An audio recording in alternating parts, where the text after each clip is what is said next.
नमस्कार दोस्तों। आज हम सॉल्व करेंगे एपीओ 70% कोटा के क्वेश्चन पेपर का सेकंड पार्ट। फर्स्ट पार्ट का लिंक डिस्क्रिप्शन बॉक्स में दिया गया है। इससे पहले कि हम स्टार्ट करें, फर्स्ट पार्ट को सॉल्व करते समय कुछ गलतियां हुई थी। उसी तरह SNWI 20% पार्ट 1 के क्वेश्चन पेपर में भी कुछ गलतियां हैं, उसे देखेंगे। इन गलतियों को पॉइंट आउट किया है श्री जितेंद्र कुमार, श्री विष्णु झा, श्री जितेंद्र मीना एवं सीमा भारद्वाज जी ने एवं अन्य साथियों ने भी इसे पॉइंट आउट किया है। मैं आप सभी का हार्दिक धन्यवाद देता हूँ। तो चलिए स्टार्ट करते हैं करेक्टेड क्वेश्चन से। SNWI 20% पार्ट 1 में एक क्वेश्चन नंबर 12 था, the hostel subsidy is paid at the rate of. उसका करेक्ट आंसर है 6750। नेक्स्ट क्वेश्चन था क्वेश्चन नंबर 22।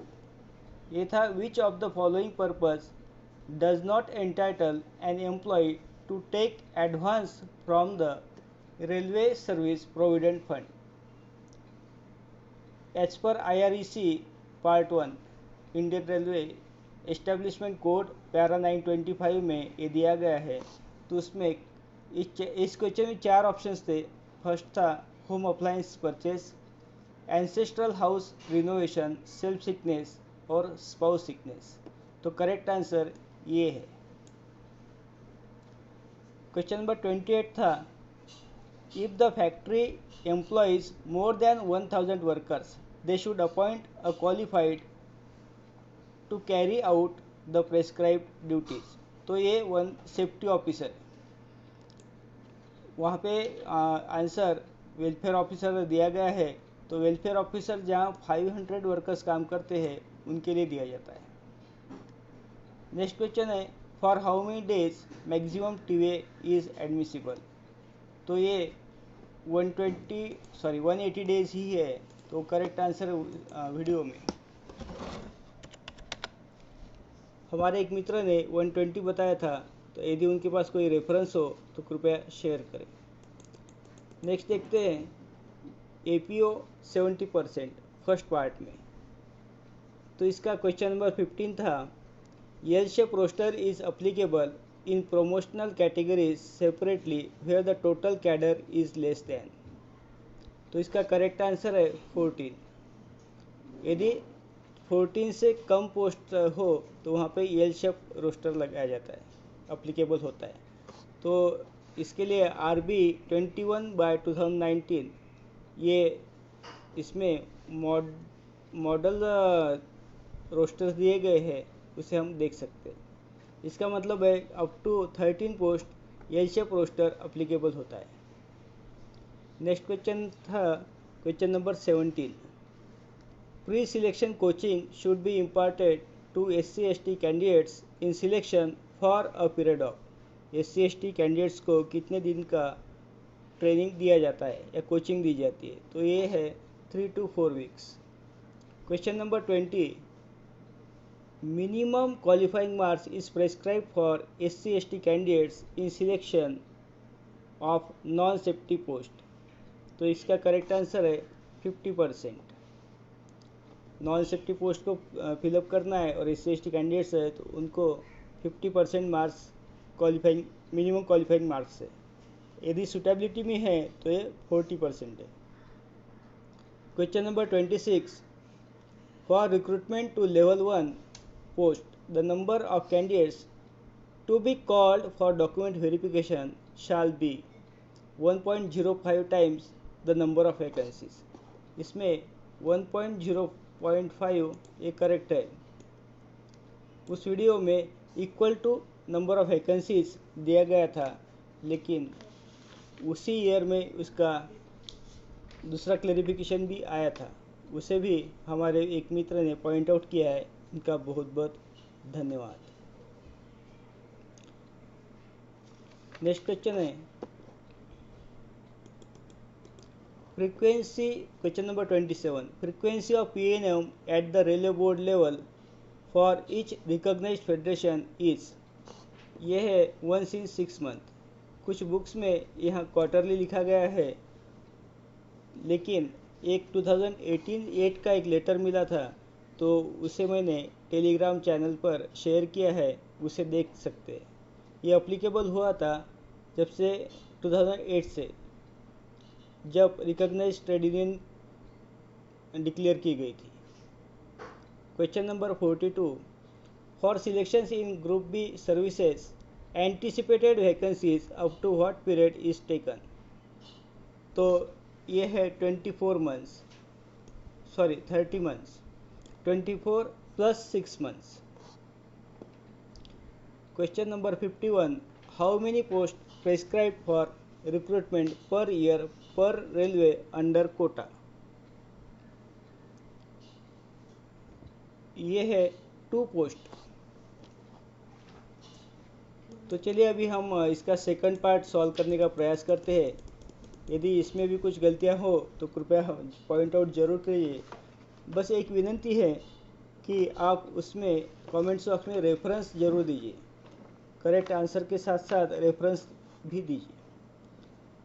तो question number 61, sparrow, the software of writing the APAR of gazetted officers online was started in railway from the year। Gazetted officers के APR भरना का जो software है वो स्पैरो कहलाता है, वो कब से लागू हुआ। तो ये है 2016-17 से। तो correct answer is B. Next question, the commission of railway safety works under the administrative control of, railway सुरक्षा आयोग किसके प्रशासनिक नियंत्रण में कार्य करता है। तो ये होता है मिनिस्ट्री ऑफ सिविल एविएशन, नागरिक उड्डयन मंत्रालय। Next question, golden rock locomotive कारखाना कहाँ स्थित है।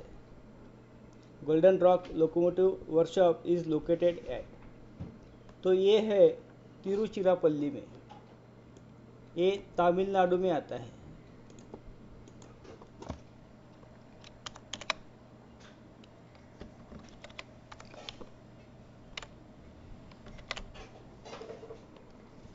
Question number 64, what is the maximum size of PDF that can be uploaded in E-ऑफिस।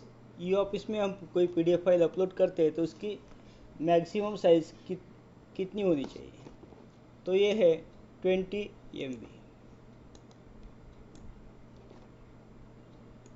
जो लोग E-ऑफिस यूज़ करते हैं उन्हें ये पता होगा। Question number 65, a railway employee who is posted as faculty member at railway training center will be allowed to retain railway quarter at the previous place of posting for a maximum period of। Railway प्रशिक्षण केंद्र में संकाय सदस्य के रूप में तैनात एक रेलवे कर्मचारी को अधिकतम अवधि के लिए पोस्टिंग के पिछले स्थान पर रेलवे क्वार्टर बनाए रखने की अनुमति दी जाती है। यानी कोई रेलवे ऑफिसर, रेलवे एम्प्लॉय किसी ट्रेनिंग इंस्टीट्यूट में पोस्ट किया जाता है, तो वो जो जिस स्थान पर पहले था वहाँ पर क्वार्टर रिटेंशन की परमिशन कितने दिन तक दी जा सकती है। तो ये है फुल टेन्योर। इसके लिए हम मास्टर सर्कुलर 49 देख सकते हैं, उसका आइटम नंबर 10.4.3 है। नेक्स्ट क्वेश्चन पे चलते हैं। नीचे 2 कथन दिए गए हैं। पहला कथन है आधे सेट PTO की वैधता अवधि 4 महीने है। दूसरा कथन है पूर्ण सेट PTO की वैधता अवधि 5 महीने है। तो जो कथन दिए गए उसे पहले देखते हैं। Validity period of half set PTO is 4 month, ये तो रॉन्ग है। और validity period of full set PTO is 5, this is correct. इसके अनुसार आंसर हो जाएगा statement 1 is incorrect but statement 2 is correct. ये 1 month more than advance reservation period, उसके अनुसार इसे इस अवधि को दिया गया है। तो एडवांस रिजर्वेशन पीरियड 4 मंथ्स का है, इसलिए पीटीओ 5 मंथ्स का इसकी वैलिडिटी दी गई है। किस नियम के तहत जांच अनिवार्य नहीं है? Inquiry is not mandatory under rule. तो ये डीआर का रूल है, इसका है 14(2). डीआर के सभी रूल्स के ऊपर एक अलग से वीडियो बनाया जाएगा, मैं प्रयास करता हूँ उसे जल्दी बनाने का। नेक्स्ट क्वेश्चन है, सेवानिवृत्ति की आयु 60 वर्ष कब से लागू हुई? The retirement age become 60 years with effect from. तो ये 5वें पे कमीशन के समय ये लागू हुई 13/5/98 से 98। Option D is correct. Question number 69. Employee once promoted can be reverted back within months for non-satisfactory work performance without DR action. यदि किसी एम्प्लॉय का प्रमोशन होता है तो उसे रिवर्ट किया जा सकता है यदि उसका कार्य सेटिस्फैक्ट्री नहीं हो, समाधानकारक ना हो, तो वो है within 12 months. Next question, conversion of one kind of leave into another shall be considered if request is received within days। यदि कोई छुट्टी में परिवर्तन करना चाहता है, यदि किसी ने एलएपी ली है और उसे सीएल में कन्वर्ट करना चाहता है या किसी अन्य प्रकार की छुट्टी को कन्वर्ट करना चाहता है, तो वो विदिन वो एप्लीकेशन छुट्टी अवेल करने के विदिन 30 डेज में प्राप्त होना चाहिए। Next question number 70। ये ब्लर हुआ है, मैं फिर से आपको बता देता हूँ कि क्वेश्चन पेपर टेलीग्राम चैनल पर भी उपलब्ध कराया गया है, तो आप वहाँ से देख सकते हैं। Who is the chairman of the official language implementation committee at the divisional level. मंडल स्तर पर राजभाषा कार्यान्वयन समिति का अध्यक्ष कौन होता है? तो ये डीआरएम होते हैं। Next question, Article 343(2) of the Constitution of India empowers dash to authorize use of Hindi in addition to English। Bharat के संविधान का अनुच्छेद 343(2) के तहत डैश को अंग्रेजी के अलावा हिंदी के उपयोग को अधिकृत करने का अधिकार देता है। तो सभी अधिकार तो हमारे राष्ट्रपति ही देते हैं, तो आंसर करेक्ट होगा president. Employee who write in Hindi more than dash words during 1 year in official work can participate in the original Hindi comments drafting award scheme। तो ये 20,000 वर्ड्स की स्कीम है, तो करेक्ट ऑप्शन बी रहेगा। तकनीकी rail विषयों पर हिंदी के मौलिक पुस्तकें लिखने के लिए डैश मौलिक लेखन पुरस्कार दिया जाता है। तो ये है लाल बहादुर शास्त्री पुरस्कार। Next question, which section of the official language act relates to the constitution of the committee of parliament on official language. राजभाषा अधिनियम का कौन सा सेक्शन संसद की राजभाषा समिति के गठन से संबंधित है? तो ये होगा section 4।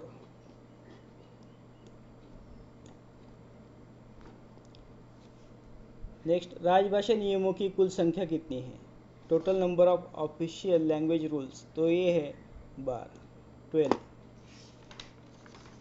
Next question number 77। Hindi भाषा के विकास के लिए किस अनुच्छेद में निर्देश दिए गए हैं? तो ये है आर्टिकल 351।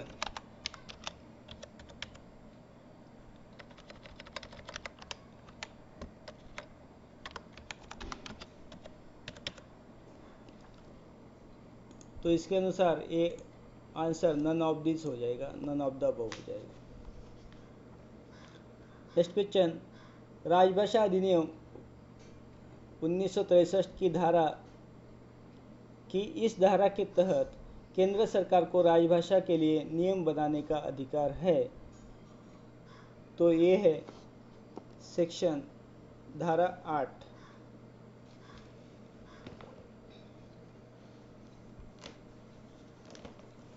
सेक्शन 8 के अनुसार।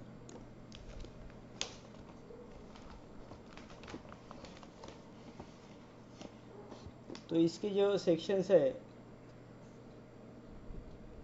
सेक्शन 4 हम देख लेते हैं, इम्पोर्टेंट है एक सेक्शन 4। तो यह है committee on official language.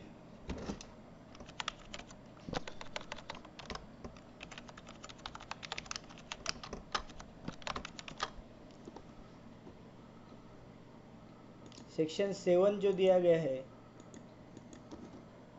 Section 7, तो ये है optional use.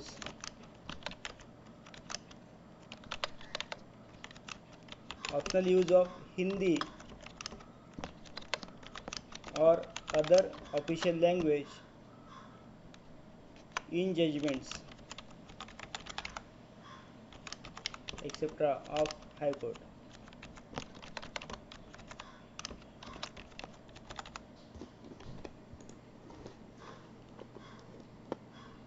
Next question, question number 79। नीचे दो कथन दिए गए हैं। संसद की राजभाषा समिति में 30 सदस्य हैं। संसद की राजभाषा समिति में लोकसभा के 10 और राज्यसभा के 20 सदस्य हैं। तो ये कथन एक जो है वो सही है। कथन 2 गलत है, क्योंकि यहाँ उल्टा दिया गया है। तो लोकसभा के इसमें 20 सदस्य होते हैं और राज्यसभा के 10 सदस्य होते हैं।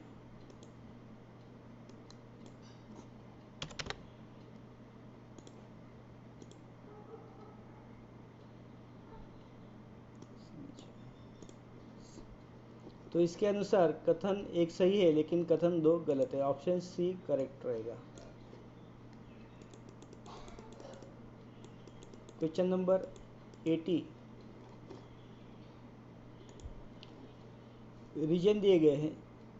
रीजन और official language. Region A B C official language state दिए गए पंजाब, पुडुचेरी, हरियाणा, झारखंड, अंडमान निकोबार। और यहाँ ऑप्शन है ए बी सी डी। तो करेक्ट ऑप्शन देखना है। पहले हम लोग मैच करते हैं, उसके बाद देखते हैं। तो पी यानी सेक्शन रीजन ए में, रीजन ए जो है उसमें अंडमान निकोबार एक स्टेट आता है और दूसरा हरियाणा भी एक रीजन ए में ही है और झारखंड। तो ये जो है सॉरी पी के ऑप्शंस रहेंगे 3, 4, 5। तो यहाँ देखते हैं पी के ऑप्शंस 3, 4, 5। ये सी है एक। नेक्स्ट बी के देखते हैं। बी रीजन में पंजाब एक है,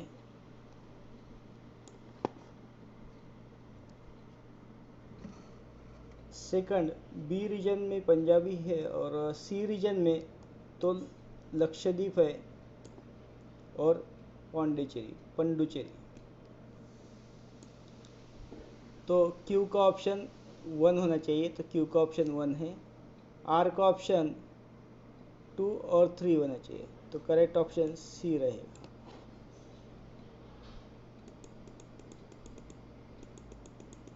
नेक्स्ट क्वेश्चन, एक कर्मचारी जिसने 34 साल की अर्हक सेवा पूरी कर ली है और सेवा में रहते हुए उसकी मृत्यु हो जाती है, उसकी विधवा को डीसीआरजी कितने महीनों की वेतन के बराबर दिया जाएगा? तो डीसीआरजी के लिए एक रूल है। तो ये मोर देन 20 ईयर्स की अगर सर्विस होती है तो मैक्सिमम 33 ईयर्स की सर्विस हम लोग लेते हैं, तो उसका हाफ यानी 16.5 मंथ्स हो जाएगा। इसे हम थोड़ा सा रिवाइज कर लेते हैं, एक इसमें 2 मिनट लगेगा। तो less than 1 year service, less than 1 year, 2 times of monthly emoluments.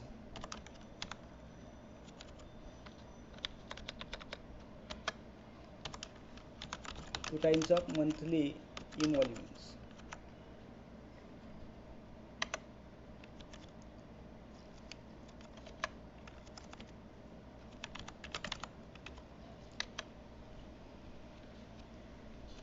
यदि लेस देन 5 years होता है, sorry less than 1 year and more than 5 years,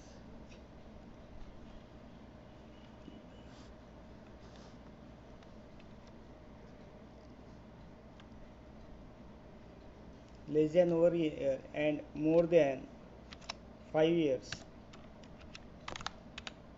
then 6 times होता है, 6 times.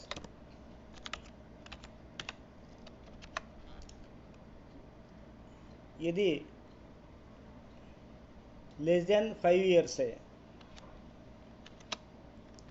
लेस देन 5 years है एंड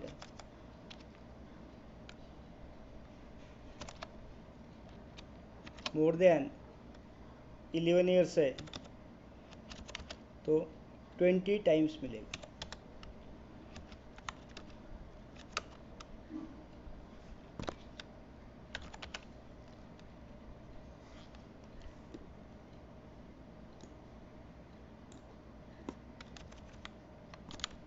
टाइम्स. और यदि मोर देन 11 years है, sorry less than 11 years है but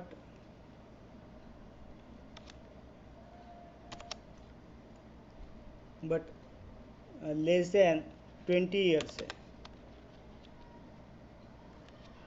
sorry more than 20 years है तो ये मिलेगा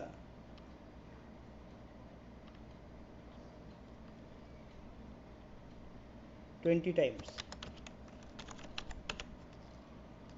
इसमें कुछ गलत मिस्टेक्स हुआ है तो हम फिर से देखते हैं. यदि लेस देन 1 years है तो 2 times मिलेगा, 2 times ऑफ मंथली इमोल्यूमेंट्स. और लेस देन 1 year बट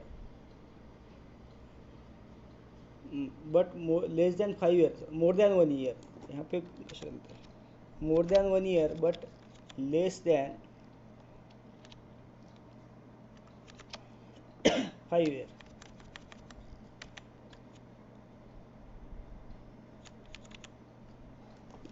हम इसे कहीं और लिख लेंगे.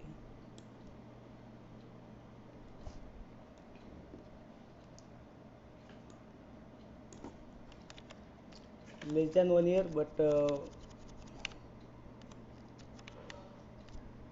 लेस देन 1 year, यहाँ जगह नहीं है लिखने के लिए.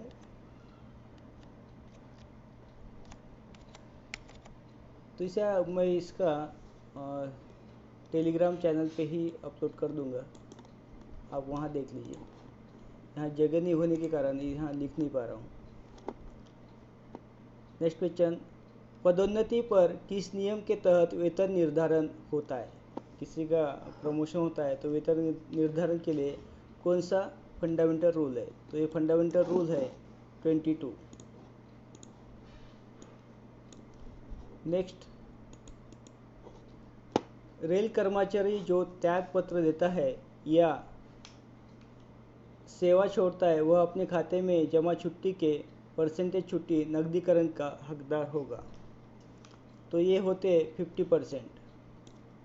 यदि उसकी 300 छुट्टी है, एलईपी है, तो उसका 50% एंड 150 का ही उसको एनकैशमेंट मिल सकता है. Next question. न्यूनतम पारिवारिक पेंशन कितना है? तो ये हम सभी जानते हैं वो 9000 है, 50% ऑफ मिनिमम बेसिक पे. रेलवे कर्मचारियों को मकान निर्माण के बैच पर कितना प्रतिशत की छूट दी जाती है जिन्होंने स्टेरिलाइजेशन ऑपरेशन किया है? How much percentage discount is given on the interest of house building advance to the railway employ who has carried out the operation of sterilisation? तो ये है 0.5%. इसे आप एक बार फिर से चेक कर लीजिए. ये जो है एज पर मास्टर सर्कुलर 50 के अनुसार है. और इसके लिए आरबी 135/1990 देख सकते हैं। नेक्स्ट है आधार कारक जिसके द्वारा छठे सीपीसी वेतन को सातवें सीपीसी वेतन में अपग्रेड किया गया, तो ये है 2.57। नेक्स्ट क्वेश्चन, पीएफ बैलेंस की बैच हर साल से जमा किया जाएगा, तो ये last day of financial year होता है, यानी 31 मार्च करेक्ट होगा। एनपीएस कब से शुरू किया गया था? इस वीडियो को देखने वाले मैक्सिमम लोग एनपीएस में ही होंगे, तो उन्हें पता होगा। 1/1/2004। रेलवे खाते अकाउंटिंग के उद्देश्य से किस अंतराल से बंद किए जाते हैं? Railway accounts are closed. इसका रेफरेंस मुझे कहीं मिला नहीं, इसे आप कमेंट्स बॉक्स में विद रेफरेंस बताएं। ये हम लोग जो क्वेश्चन पेपर सॉल्व कर रहे हैं, ये मुझे लग रहा है कि एक 2 वे कम्युनिकेशन हो रहा है, तो एक दूसरे को इसकी मदद मिल रही है।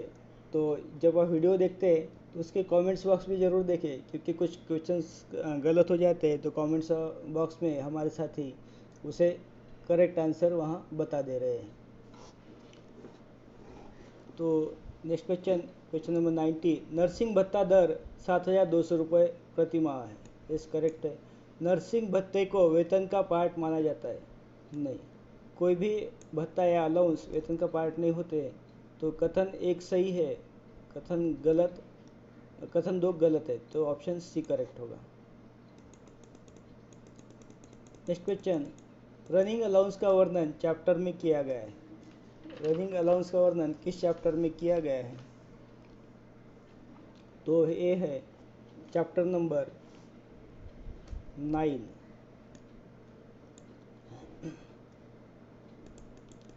ये इंपॉर्टेंट क्वेश्चन है। क्वेश्चन नंबर 92, सिल्वर पास होने पर जुर्माना 3,800 है, यस करेक्ट है।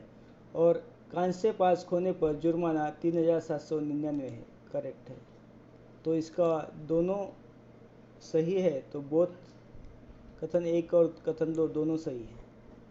तो इसके लिए रेफरेंस मैं आपको देता हूँ। तो ये रेलवे बोर्ड का लेटर है,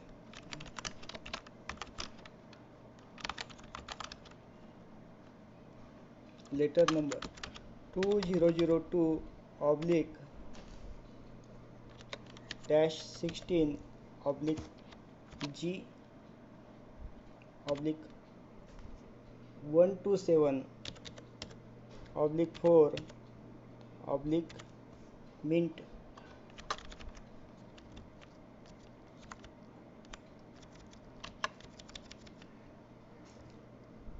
/Part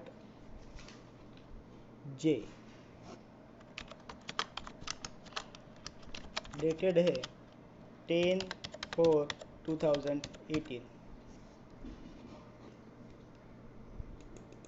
यदि कोई करेक्शन हो तो कमेंट्स बॉक्स में ज़रूर बताएं। पेंशन भोगी की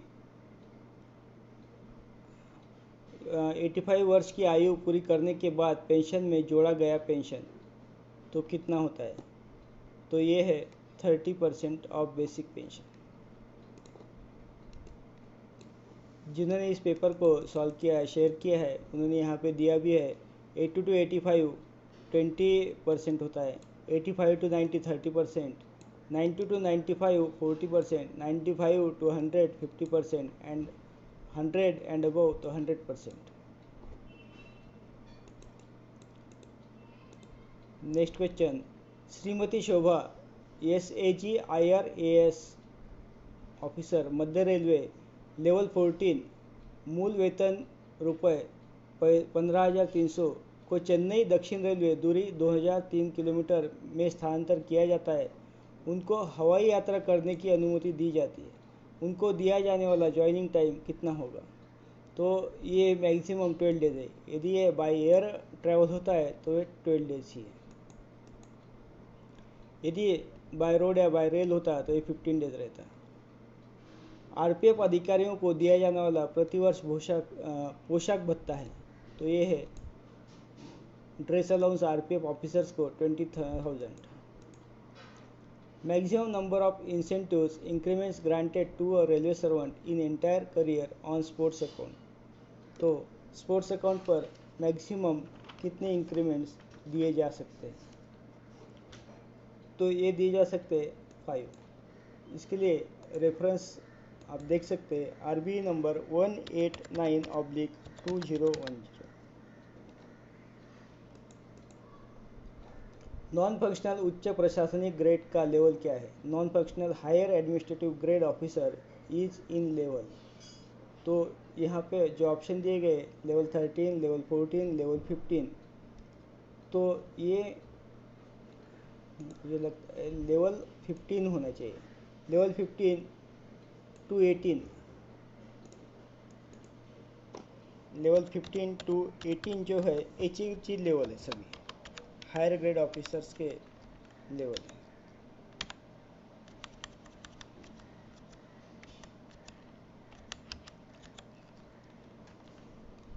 लेकिन इसमें मुझे थोड़ा डाउट है, कहीं इसका रेफरेंस मिला नहीं है, तो आप कृपया ये बताएं। 13 तो बिल्कुल नहीं है, क्योंकि 13 सीनियर स्केल जे ग्रेड सिलेक्शन ग्रेड के लिए है। 14 या 15 में डाउट है, तो आप कृपया इसे कमेंट्स बॉक्स में इसके विद रेफरेंस आप कृपया इसे बताएं। नेक्स्ट क्वेश्चन, राष्ट्रीय अवकाश भत्ता अराजपत्रित कर्मचारी के कितने अधिकतम वेतन मैट्रिक्स लेवल तक दिया जाता है? National holiday allowance is payable up to which pay matrix level of non gazetted employ. तो यहाँ नॉन गेस्टेड एम्प्लॉयज़ के लिए जो नेशनल हॉलीडे अलाउंस दिया जाता है, तो इसमें जो level up to level 7, level 8 ऐसा दिया गया है और none of the above option है, तो ये केवल नॉन गेस्टेड एम्प्लॉयज़ को दिया जाता है और इसमें कोई लेवल का रेस्ट्रिक्शंस नहीं है। तो यहाँ पे नन ऑफ द अबव यही करेक्ट आंसर होना चाहिए। इसके लिए मास्टर सर्कुलर 47 हम देख सकते हैं।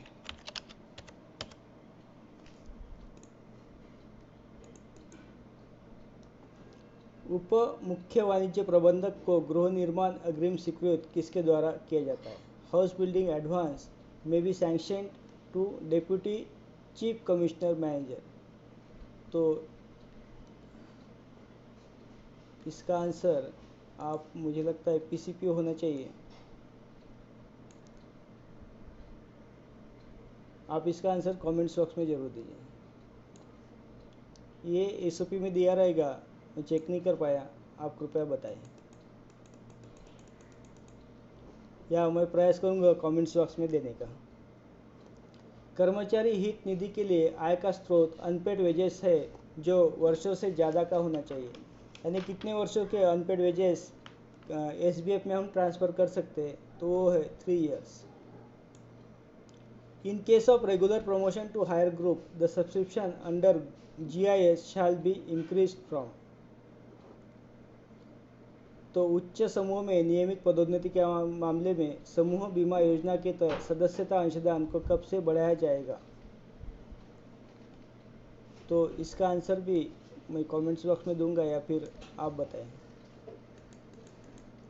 रेलवे द्वारा सामान्य राजस्व को देय लाभांश की दरों की समीक्षा करने के लिए रेलवे कन्वेंशन कमेटी की बैठक होती है।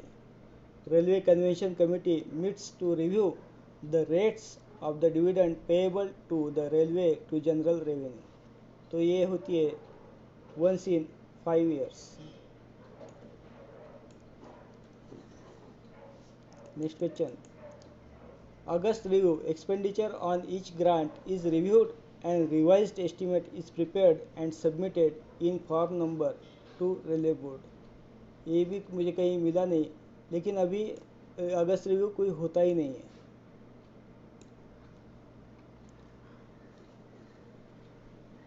तो इसका जो पहले होते होंगे तो उसका हम फॉर्म, ये भी मैं आपको कमेंट्स बॉक्स में बताऊंगा, या फिर आपके पास इसकी जानकारी हो तो कृपया शेयर करें। Comptroller and Auditor General (CAG) is conferred powers from Article of the Constitution of India। तो नियंत्रण महालेखा परीक्षक को मुख्य रूप से भारत के संविधान के अनुच्छेद से शक्तियाँ प्रदान की जाती है। तो ये है आर्टिकल 149 टू 151। ये महालेखा परीक्षक इनको शक्तियाँ दी गई है। If employee carry his luggage by VPU, the pay will be admissible under composite transfer grant। यदि कर्मचारी अपना सामान पीपीयू द्वारा ले जाता है तो वेतन का %% कंपोजिट ट्रांसफर ग्रांट तहत स्वीकार होगा। जहां मैंने रेफरेंस देखा था उसके अनुसार आंसर 75 होना चाहिए। इसका भी आप कमेंट्स बॉक्स में ज़रूर आंसर या करेक्ट है या गलत है ज़रूर बताएं। नेक्स्ट क्वेश्चन, यात्री सुविधाओं के लिए हेड प्लान है। प्लान हेड के लिए मैंने एक टेलीग्राम चैनल पे एक लिंक शेयर किया था, उसे आप देखिए, उसमें सभी प्लान हेड दिए गए हैं।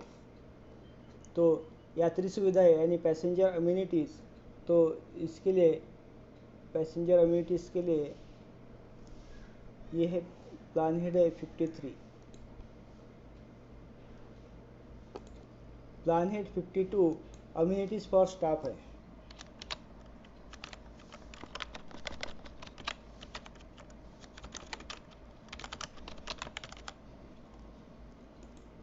प्लान हेड 51 इम्पोर्टेंट है, ये स्टाफ क्वार्टर्स के संबंधित है। और plan head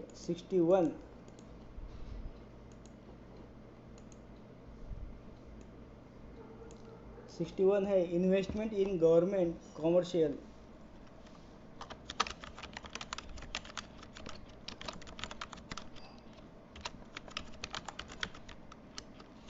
under taking road services. हमारे लिए 51 और 53 इम्पोर्टेंट है, 52 भी इम्पोर्टेंट है। कर्मचारी हित निधि के तहत महिला सशक्तिकरण के लिए आवंटन है। Under staff benefit fund allocation head for women empowerment is, women empowerment के लिए कितना फंड एलोकेट किया गया है, तो ये है 28। Next question, the rate of interest on house building advance shall be reviewed in every dash years to be notified in consultation with Ministry of Finance। तो ये एवरी ईयर इसे रिव्यू किया जाता है। Next question, if expenditure is expected to exceed the sanctioned detailed estimate, तो क्या किया जाता है? यदि वे स्वीकृत विस्तृत आकलन से बढ़ने की स्थिति आती है तो ऐसे में क्या करना चाहिए? तो क्या करना चाहिए? तो revise estimate needs to be prepared and sanction, ये ऑप्शन करेक्ट होगा। संशोधित आकलन बनाकर उसकी स्वीकृति लेनी चाहिए। रिवाइज एस्टिमेट बनाना चाहिए और उसका अप्रूवल लेना चाहिए, सैंक्शन लेना चाहिए। लास्ट क्वेश्चन, एनपीएस के टायर 2 के तहत एक अंशदाता कितने रुपए की न्यूनतम राशि अकाउंट में शेष रखते हुए असीमित निकासी कर सकता है? In tier 2 under NPS a subscriber can make unlimited withdrawals subject to maintaining a minimum balance of rupees. कितना मिनिमम बैलेंस उसे रखना होगा टायर 2 में किसी का अकाउंट है तो इसके लिए एनएसडीएल की एक वेबसाइट के एफएक्यूज सर्च किए गए थे। उसके अनुसार एफएक्यूज के अनुसार नो मिनिमम बैलेंस रिक्वायर्ड है। उसका जो लिंक है उसे टेलीग्राम चैनल पे शेयर किया है, तो उसे आप भी स्टडी करें। यदि आपके पास इससे संबंधित कोई जानकारी हो तो कमेंट्स बॉक्स में ज़रूर बताएं ताकि सभी को इसका लाभ हो। आशा है आपको ये वीडियो पसंद आया होगा। यदि पसंद आए तो कृपया ज़रूर इसे लाइक करें, शेयर करें एवं सब्सक्राइब करें। Thank you very much.